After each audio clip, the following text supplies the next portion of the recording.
now we're going to start our lesson for 1-2. Okay, so if you are online, then you want to pause the video and you want to write down the vocabulary terms right now. But we are going to start right in with problem number 1 today, simplifying powers. So, and that is a little bit weird light, but can everyone see that okay? Yeah, we're good? Okay, I'm going to zoom it a little bit more. Okay, so first one, what is the simplified form of the expression? So simplify means get it as short as possible. So 10 to the 7th power means multiply 10 by itself 7 times. Do you really have to do that in your calculator, or is there a special handy dandy button? Handy dandy button. Who knows what it is? Raise your hand if you know. Go ahead, Carla. What is it? It's the caret key. So let's do it. 10, and then you can use that caret key. 7, and what do we get for the answer for 10 to the 7th power in its simplified form? Kaden, go ahead. Not 49. You did 7 caret 2 accidentally. Jaden, go ahead. 10 million. All right. So there is the 7 indicates there will be how many zeros? 7. So there's a 1, 1, 2, 3, 4, 5, 6, 7. Did he say that correctly? 10 million. Yes. Great job, Jaden. All right. Now this one, B, 0.2 to the 5th power. Something you want to be careful of in your calculator is if there's parentheses, put them in. Those calculators that you have in front of you have parentheses. Make sure you have the beginning and the end. So if you want to type that in, 0.2, and then you use your little caret key, and then to the 5th power equals, what did you get, David? 32. Nice. Really, you're multiplying 0.2 by itself 5 times. I don't think that's correct, though. It's 0.0032. Yeah, I was going to say 0.00. How many zeros? 33. There we go. If you put plain 32, are you right or wrong? Wrong. You're actually way off. There's a big difference between $32 and that's not even 1 cent. That's like a little tiny speck of a penny. All right, good luck spending that. Okay, now where it gets kind of weird is in the got it, okay? So 3 to the 4th, I think you guys know how to do that. What I want to focus on is this B right here, okay? See it? It's hard to see, but it says 2/3 to the 3rd power. So you can at this point you can type it in the calculator, but you have to use parentheses. And what do you use? Not the fraction key. If you're not using a fraction key, because not all calculators have them, what do you type in? Speciosa, go. That's right, and it's a 3 there. Yes, you're going to do parenthesis 2 divided by 3, and the parenthesis. So if I'm typing this in, it's this, end your parenthesis, use your caret key, and then do the 3rd power. And it's going to give you a decimal here. What is the decimal that you get? Cameron, go. 0.296.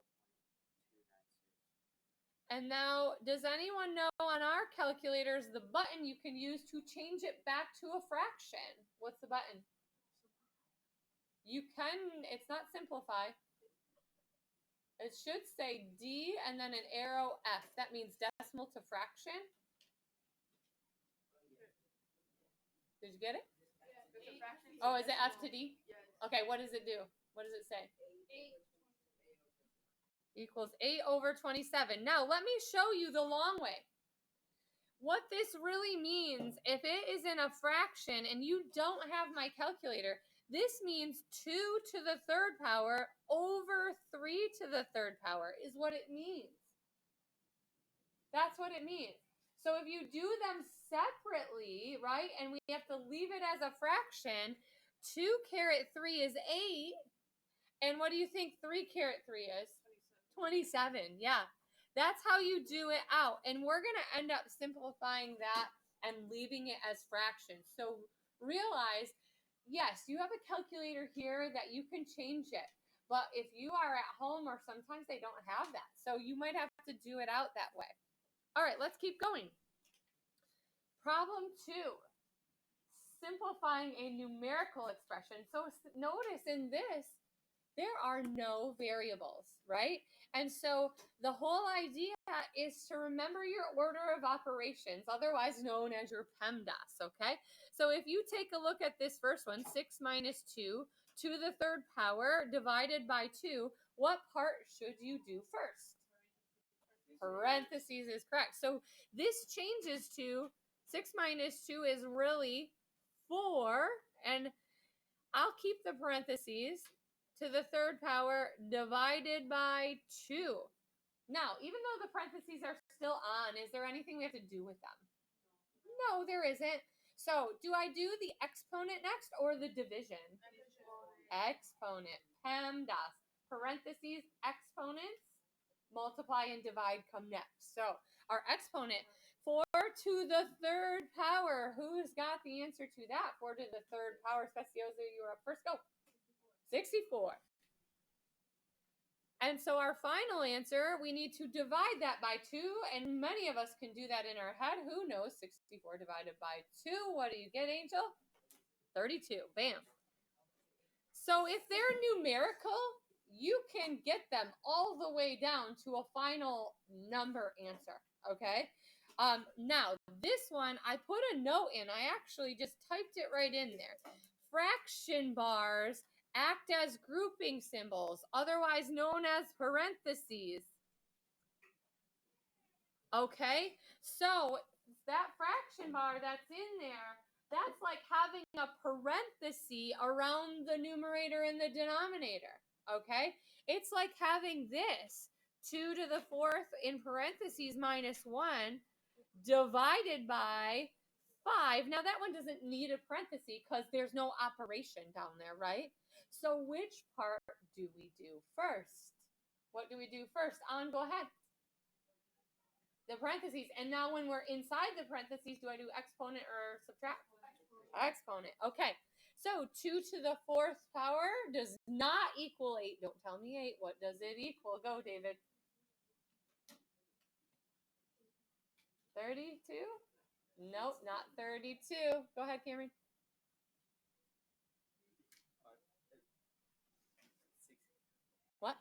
16.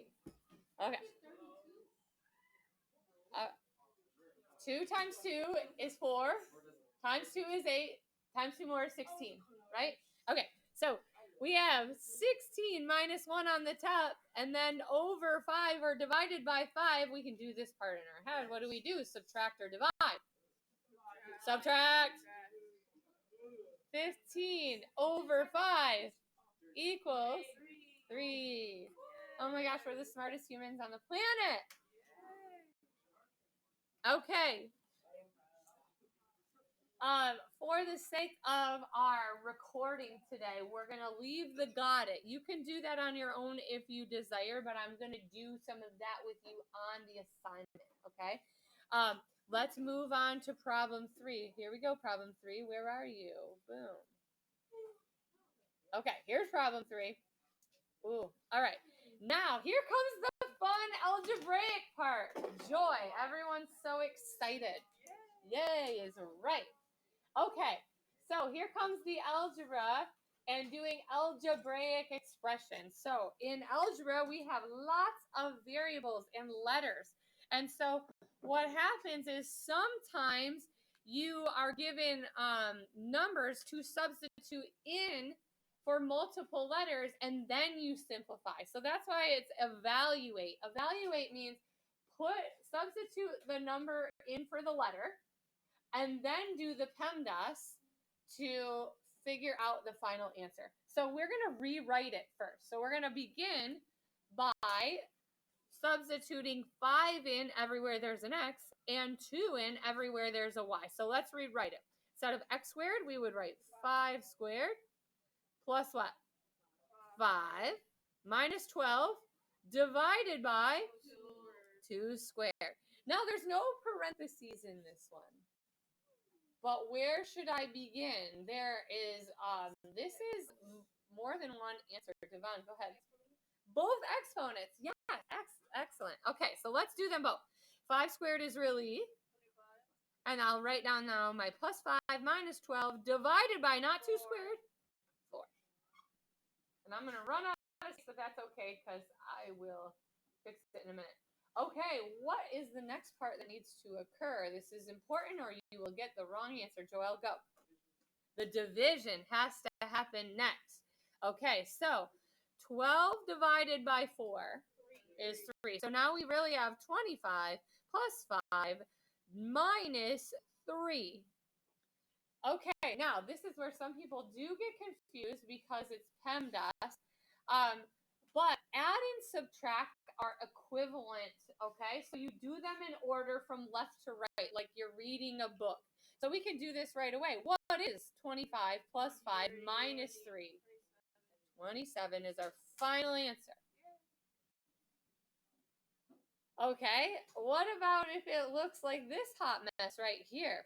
XY in parentheses squared plus, or divided by, that's a division, XY in parentheses. All right, this is why you rewrite it, so it does not look so scary. And this is also why in the last one, we had to realize like that XY means multiply, right? So it's really, in parentheses, 5 times 2 squared divided by, not 52, 5 times 2, right? Okay, so let's hit our parentheses first, those that we have the same answer in both of them, right? So it's really 10 squared divided by 10. Now, some of you know the shortcut here, which we're going to get to that with the exponents later, but let's do it out the way. Do we do an exponent or do we divide next? Exponent. 10 squared is? Divided by 10? 10 is our final answer. You will eventually realize that you can do a little cheat there. There's a hidden 1 on this 10, and you can subtract those exponents and get 10 to the 1, which is just 10.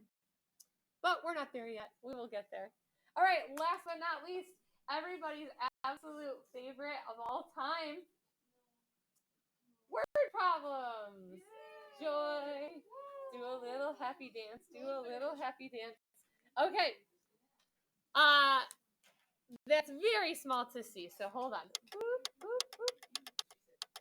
Here we go. Banking. What is an expression for the spending money you have left after depositing? Does that say 2/5? Yeah, 2/5 of your wages in savings. Evaluate the expression for weekly wages of $40, $50, $75, and $100. Okay, that's kind of a lot. Let's start with the expression. Expression means that we are going to probably have a variable in there, okay? So our expression, I'm just going to write EXP. How much of the wages are we putting into our savings account according to this word problem? All right, so we know we need 2/5. Okay, how much is our weekly wages? Well, that's what we're going to substitute in, right?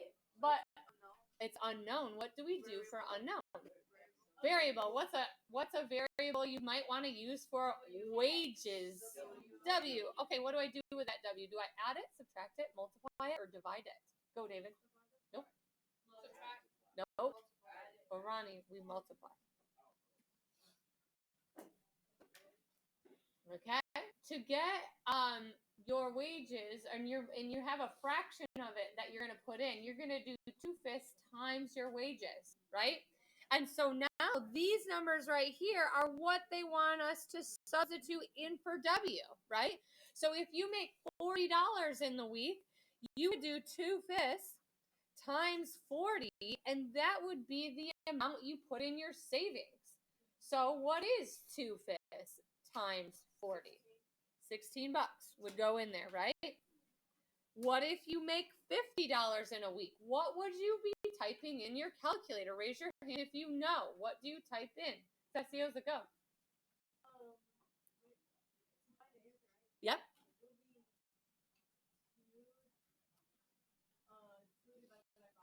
And then what? Times 50. That is correct. And did anyone do it already? Go, David. What'd you get? What'd you get? $20. Okay. Who knows what I type in for the next thing? Because our question's not done yet. Go ahead. That's right. All we're doing is changing where my wage is, right? My variable varies. And what did you get, Carla? 30. Last but not least, 2/5 times 100 equals how much is going into savings this time? My go. $40. There you go. That's how we answer it. Sorry about my random 4 and 0. I didn't want to go over the little hole there. Okay, so this is the lesson that I'm going to post online here. And if you are at home, what the assignment is going to be today is 1-2 practice. And I will list the numbers on Google Classroom so that you know which numbers to do.